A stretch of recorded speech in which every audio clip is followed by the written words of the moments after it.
বিএনপিকে জড়িয়ে অপপ্রচার করায় নাগরিক পার্টির নেতা সার্জিস আলমের বিরুদ্ধে আদালতে মানহানির মামলা করা হয়েছে। সার্জিস আলম চাঁদাবাজির অভিযোগ করেছিলেন বিএনপি নেতার বিরুদ্ধে। একটু আপনার কাছে জানতে চাই, এখন কি আর অন্যের বিরুদ্ধে চাঁদাবাজির অভিযোগ তোলা যায়? আপনাদের দলেরই তো একাধিক নেতাকর্মীর বিরুদ্ধে চাঁদাবাজির অভিযোগ।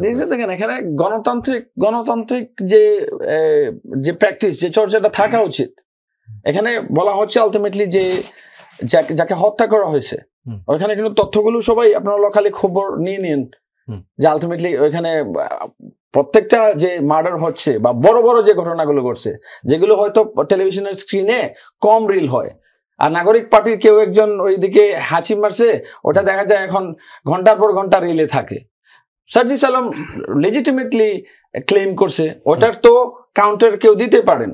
ওটা নিয়ে যে 10 কোটি টাকার মানহানির মামলা করে যে উদাহরণ সৃষ্টি করা হলো, একদিকে বলা হচ্ছে যে আমরা সম্প্রীতির রাজনীতি চাই, ওদিকে এই কি সাইনটা দেয়া হলো যে রাজনৈতিকভাবে লেজিটিমেটলি একটা গণতান্ত্রিক একটা জায়গায় একটা দলের কেউ বলতে পারে। এখন সেটাকে তো আমি কাউন্টার করতে পারি। বাচ্চু ভাই একটা কথা বললে বাচ্চু ভাইয়ের কথাতে আমি কথা দিয়ে কথার উত্তর দিতে পারবো।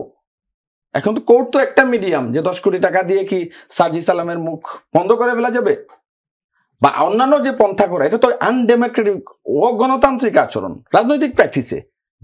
যদিও তো উনি একজন প্রাইভেট ইন্ডিভিজুয়াল, একজন যদি সাধারণ নাগরিক যদি থাকতো যে উনি আহত হয়েছে একজন রাজনৈতিক নেতার এক বক্তব্যে, সে গিয়ে ক্ষতিপূরণ চাইতে পারে। দুঃখজনক হচ্ছে যে এখানে তো উনি তো বিএনপির একজন নেতা, হয়তো সেই হিসেবে মামলাটি করেছেন যে বিএনপির বিরুদ্ধে চাঁদাবাজির অভিযোগ করা হয়েছে। না, এখন চাঁদাবাজি আমাদের মনে করেন, আমরা স্পষ্ট আজকেও বলেছি, আমাদের যুব শক্তির মিটিং এ আমাদের নেতারা কমপ্লিট করেছে যে অনেকে আছে যারা যারা যারা দুশ্চরিত্রের বা যারা আলটিমেটলি আমাদের দলের প্ল্যাটফর্ম ব্যবহার করে চাঁদাবাজি করতে চায় বা ক্ষমতার ব্যবহার করতে চায়। আমাদের জিরো টলারেন্স। আপনি শুধু একটা জিনিস বলি, আপনারা দেখেন ওটা আমাদেরকে কিভাবে ট্রিট করা হচ্ছে।